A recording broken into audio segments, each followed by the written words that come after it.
Okay, good Friday evening, everybody. I'm KHOU 11 Chief Meteorologist David Paul in Houston, Texas. I know a lot of you are watching us from all different parts of the country, especially in Louisiana, New Orleans, Baton Rouge. You may be facing a direct hit from a Cat 4 as we head into Sunday afternoon, Sunday night. A lot of what I'm going to show you is going to focus on impacts in Louisiana, as that is where apparently the storm is going to be going. But for my Houston audience, we will talk about Houston and Galveston impacts, which will be very, very minor compared to what they're facing in Louisiana as we head through the weekend. So let's begin with where the storm is this evening. 80-mile-an-hour hurricane. It's just crossing over the western tip of Cuba. So this won't disrupt the circulation very much at all. The western tip of Cuba is very flat. You've got to get further east to get into the mountains of Cuba, so there won't be any orographic interference as the storm moves overhead. Storm cranked up to Cat 1 today, and in fact went from a 75-mile-an-hour Cat 1 to an 80-mile-an-hour Cat 1. It was really in the process of cranking. Then it interacted with the landmass. That slowed down its strengthening process. But once it gets over the warm water of the Gulf, it's going to quickly intensify. And in fact, look at the bright cloud tops indicating very deep convection.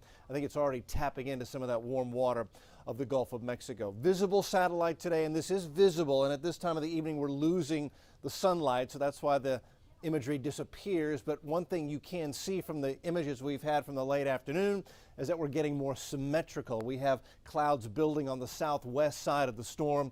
It's an indication that the storm is getting better organized. All right, boy, the spaghetti plots really tightened up on Wednesday night into Thursday.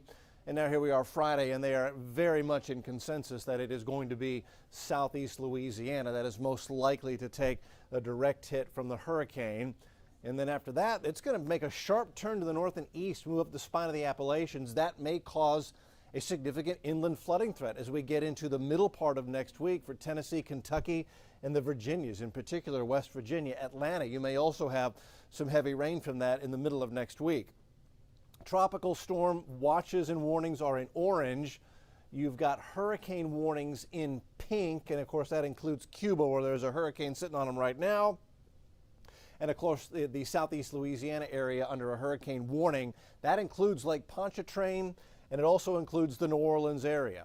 Forecast track from the Hurricane Center is a culmination of everything you've just seen, with all the spaghetti plots, the GFS, the arms of the Euro, all pointing at southeast Louisiana. And intensity, the forecast has gone from Cat 2 to Cat 3 to Cat 4 in the latest advisory. As of 7 o'clock, we're expecting this to become Cat 4 at landfall. This is around 1 p.m. on Sunday, either near the coast or on the coast at that point, and then rapidly moving inland. Now, Hurricane Center does weaken it to a 1 as it nears Baton Rouge. That's the center of the cone. That would put New Orleans on the dirty side of a very strong hurricane. That's a very rapid weakening. It's been my experience that they don't weaken that rapidly, especially over the marshy grounds of southeast Louisiana. So I'm taking that with a grain of salt. Would not surprise me if it was still, at least strong Cat 1, maybe weak Cat 2. It's not out of the question as it crosses over I-10 across the eastern portion of Louisiana, weakening to a 90-mile-an-hour hurricane after that. 140-mile-an-hour winds. Those will be sustained winds near the center of the storm. Outward from that, the wind field is going to be moderately large. We'll take a closer look at that in just a minute. Here's a closer look. Tropical storm conditions expected on the Mississippi coast. Mobile Bay, you're under a watch. At the moment, it doesn't look like you're going to take a tremendous amount of surge in the bay, but you will have an onshore flow here, and so expect at least a rising water level in Mobile Bay. We're going to look at the surge forecast here in just a moment. This is the wind field forecast. So here we are nearing landfall. This is Sunday, 1 o'clock in the afternoon. In red, you've got your Category 3 winds. Those will be in the eye wall, and some of them will go to Cat 4.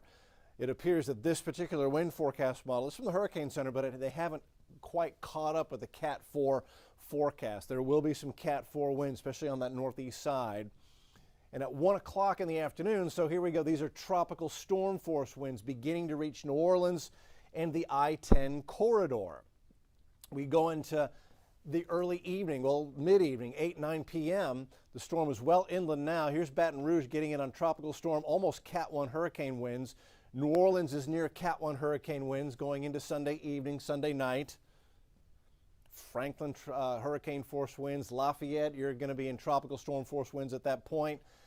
They are forecasting the storm to weaken rapidly. I think they're forecasting some shear to come in from the southwest pretty quickly, but I'm nervous about that. It may not weaken that rapidly, but still strong tropical force winds going into the wee hours of Monday morning across southeast Louisiana and southern Mississippi. And then we go into Monday morning, Jackson, Mississippi, with at least mild tropical storm force winds. Tropical storm force winds continue Baton Rouge and New Orleans going into even Monday morning. So this is going to be a longer duration event than maybe you're used to with some other storms. Tropical storm force winds go well inland into central, even northern Mississippi. Tupelo, Mississippi may have some tropical storm force winds as well. Surge, it's always the worst right along and to the right of the center. That's the dirty side of the storm. That's why you see the brighter reds for the surge forecast. That's 11 feet or above. I'm seeing some forecasts for surge up to 15 feet, especially near the mouth of the Mississippi River, right on the immediate coastline here. It is of interest, though, around Lake Pontchartrain, 7 to 11 foot, that orange, that is forecast for most of the area around Lake Pontchartrain. Remains to be seen how the lake and the levees all do. We know that they have done tremendous amount of work on those levees since Katrina in 2005. 16 years ago, so 16 years of work. It's been tested by a couple of hurricanes, so hopefully the levees hold and that's all just fine, but obviously it's something that we do keep an eye on there. Look at the surge even over to Morgan City, 4 to 7, 7 to 11 feet. Even up into Vermilion Bay, you may see a surge that goes as high as 7 to 11 feet. So any of the evacuation advisories that may have been issued for your parish or your city, please take them seriously. We don't want anybody to get caught down here with the rising water. That's the number one cause of death with these powerful hurricanes, is the rising water in coastal parishes and counties and cities as they make landfall. We've seen this before. So this is the forecast track for Ida. This is Katrina in 2005, and it's not lost on me that this is forecast to make landfall on the 16th anniversary of Katrina. So Katrina 2005, east of New Orleans. New Orleans was actually on the weak side of that Cat 3 hurricane. Betsy in 1965 is the closest analog I could find to what we're forecasting for Ida. Betsy in 65 was a Category 4, and that would put New Orleans on the dirty side, the strong side on Betsy, and it will put the same thing with Ida coming in. And look, both crossed right near Baton Rouge as well. Looking back at some of the history, tremendous amount of flooding. Ninth Ward in particular in New Orleans had significant flooding with Betsy in 65.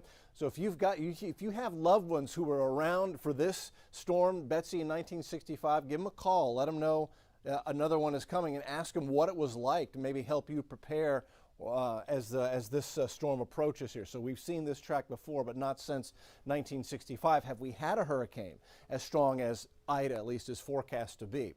So what about intensity? Why such an intense hurricane? We talked about this as we've gone through the week.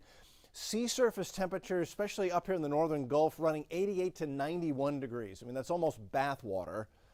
So you've got plenty of fuel, but that's not the real key to its explosive development that's forecast.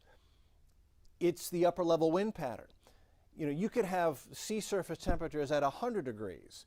But if you had wind shear and the storm was being tilted over and ripped apart, it wouldn't develop. But water temperature 80, 85, 88 degrees with this type of a pattern. This is an upper level ridge. These are the winds at 34,000 feet forecast for Saturday 10 p.m. as the storm is here. This is what's happening way up top, way on the top of the storm. And what this does is provide perfect exhaust, outflow for the storm. What you've got with a hurricane are winds that converge at the surface. They rise up through the center of the storm, release their energy, just like a car's engine, the pistons fire, and then out the top you've got exhaust. You have to have exhaust. If you block the exhaust, the whole thing will shut down.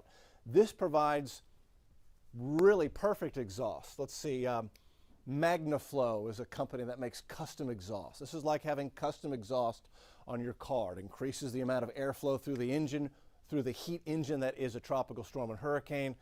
And it's that upper level wind pattern, that big ridge, creating upper level diffluence that will encourage this rapid intensification that's forecast.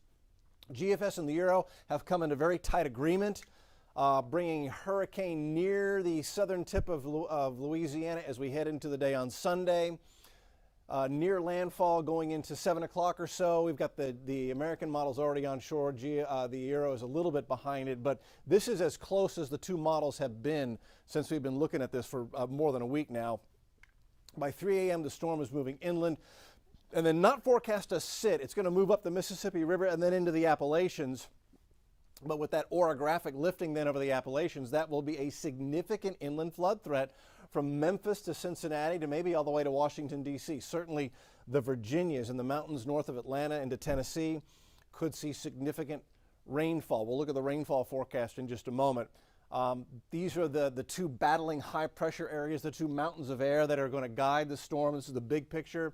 This is a mountain of air, that area of high pressure. This is another mountain of air, and in between the two mountains you've got the valley, and here comes the storm taking that path of least resistance. But unlike earlier forecasts, earlier in the week, now the computers have really locked on to a fairly tight forecast. So we found, we think, the point where that valley is lowest, and it's right there in southeast, south central Louisiana.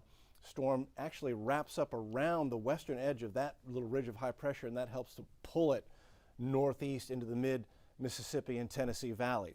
Rainfall will be significant, at least 5 to 7 inches of rain near and along the center. Could be 10 to 15 inches is more likely.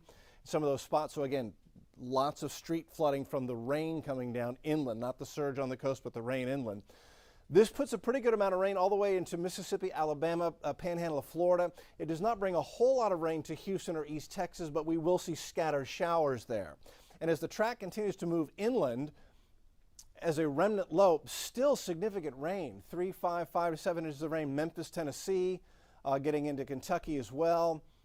The models do kind of back off on rain, but still you're looking at pockets of 3, maybe 3 to 5 in some places, especially up here in the Virginias. So pay attention to the forecast up in here, all the way up into Raleigh and portions of West Virginia. Virginia proper, Washington, D.C. could also end up seeing significant rain from a storm hitting 1,000 miles away in Louisiana. So Louisiana impacts the timing early afternoon on Sunday. That's when it makes landfall. So things really go downhill in New Orleans and Baton Rouge late in the afternoon on Sunday. 3, 4, 5, 6 o'clock is when you may see the worst of Hurricane Ida.